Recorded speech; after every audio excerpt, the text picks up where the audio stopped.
ਅਸੀਂ ਆਬਜੈਕਸ਼ਨ ਕੀਤਾ ਸਾਡੇ ਲੋਕਾਂ ਨੇ। ਦੇਖੋ ਨਗਰੋਟੇ ਸ਼ਰੇਆਮ ਵਰਦੀ ਲੱਗੀ ਦੀ, ਫਲਾਣੀ ਚੀਜ਼ ਲੱਗੀ ਦੀ, ਦੇਖੋ ਜੀ ਇੱਥੇ ਕਿਹੜਾ ਤਰੀਕਾ ਹੈ।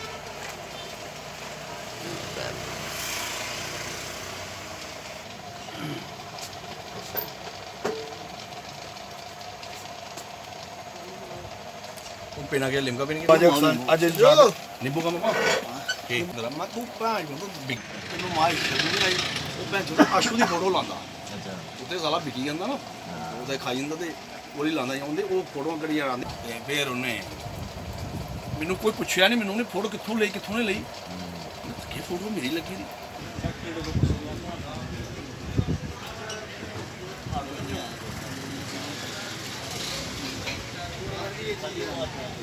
देखिए जी, आपके माध्यम से हमको पता चला है कुछ दुकानदारों पर कल कोई एफआईआर लगी है।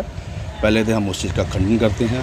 अगर किसी दुकानदार ने कोई गलती की थी तो पहले उसको उस बारे में पूरा डिटेल से बताना चाहिए था कि यहाँ पे वर्दी पे बैन है। ऐसी ही घटना कुछ देर पहले भी हुई थी यहाँ पे, क्योंकि हमारी स्टेट ऑलरेडी मिलिटेंसी, हमारा ड्यूटी जो है ऑलरेडी काफ़ी मिलिटेंसी के दौर से गुजर रहा है। इसके लिए हमको जो भी दुकानदार है उसको कोई भी वर्दी के रिलेटेड सामान बेचने के लिए परमिशन लेनी पड़ती है। तो ये ऐसा ही घटना जो थी आज से 20 साल पहले भी हुई थी।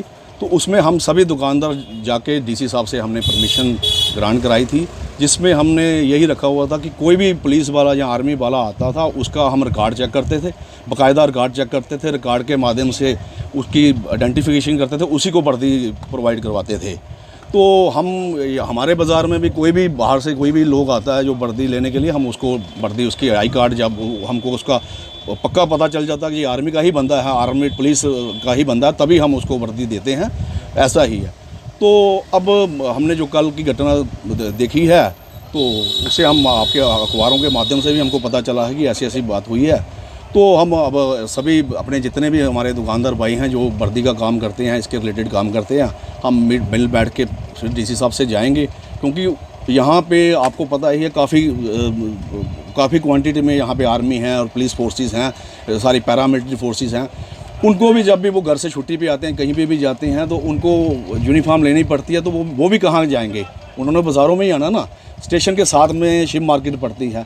तो उन्होंने जब वहाँ पे अपने ज्वाइन करना होता तो यूनिफॉर्म करने के जाना ही, उसके यूनिफॉर्म डाल के ही जाना पड़ता है।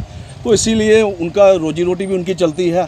तो हम आपके माध्यम से अपील भी करेंगे, क्योंकि ये हमारी जो ड्यूटी है काफ़ी डिस्टर्ब स्टेट है, क्योंकि यहीं पे एक मिलिटेंट एक बाज़ार में आके यूनिफॉर्म डाल के कोई केस कर सकता है, ये कांड कर सकता है। क्योंकि ये आगे भी ऐसा ही हुआ है, जब उसकी इंक्वायरी होती है उसमें यही पता चलता है कि उसने यूनिफॉर्म ली थी, फलाने बाज़ार से यूनिफॉर्म लेके किया था।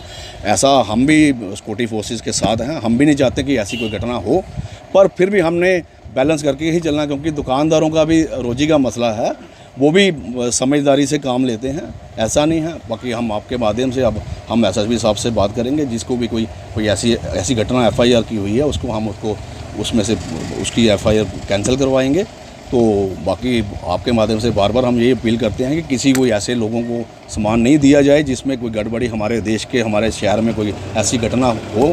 तो बाकी हम सर आप डीसी से परमिशन लेंगे, क्योंकि माल अपने सेल्स करना है। जी। लेकिन ऐसे एपिसोड होते रहेंगे तो आपके लिए दिक्कत आएगी। जी, इसके लिए आप किस तरह से प्लानिंग कर रहे हैं? मैंने आपको बताया ना, पहले भी आज से ये 20 साल पहले भी ऐसी ही बातें हुई थी।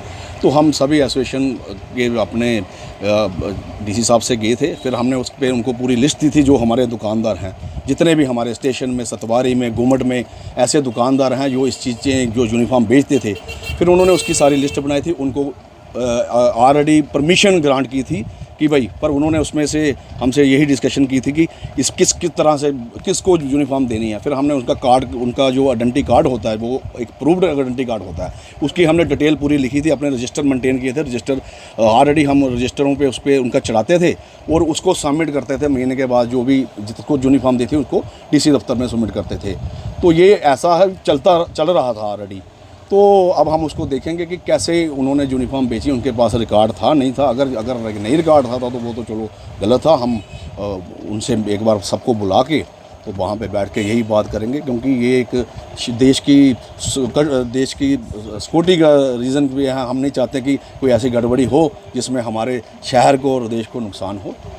बेचता है, जैकेट बेचता है, शूज़ बेचता है, उनको चाहिए जब भी उनके पास कोई कस्टमर आए, कोई भी कस्टमर हो, क्योंकि कस्टमर नहीं आना है, वो तो आर्मी है कौन है वो तो बाद में पता चलता है।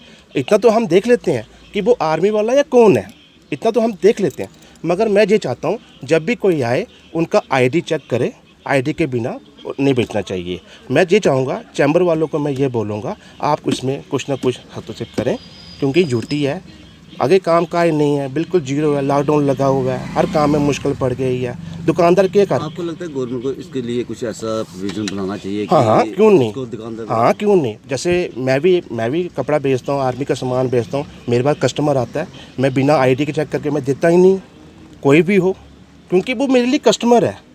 आप जहाँ पर देखो ना, कोई भी कस्टमर होगा, जैसे कोई हिंदू है, मुसलमान है, सिख है, वो ग्राहक नहीं आना है। जब भी वो आते हैं वर्दी कपड़ा मांगते हैं, सबसे पहले हम उनका आईडी चेक करते हैं। जब वो बोलते हैं कि आईडी मेरे पास नहीं है, वैसे उनके जेब में पड़ा होता है, वो बोलते हैं नहीं है, हम बोलते हैं हमारे पास वर्दी कपड़ा नहीं है, इसलिए हम पहले ही ना कर देते हैं। बाकी यही है कि वो जो जिस दुकानदार ने सामान बेचा है तो वो कोई चोर थोड़ी है, कोई मिलिटेंट से थोड़ी है, या उनका कोई क्रिमिनल रिकॉर्ड है, वो एक दुकानदार है। ये गवर्नमेंट को चाहिए, उनको कहना चाहिए कि जब भी आपने कोई सामान बेचना है तो उनका आप आईडी प्रूफ चेक करें, उसके बिना नहीं दें। बस मैं ये चाहता हूँ बस।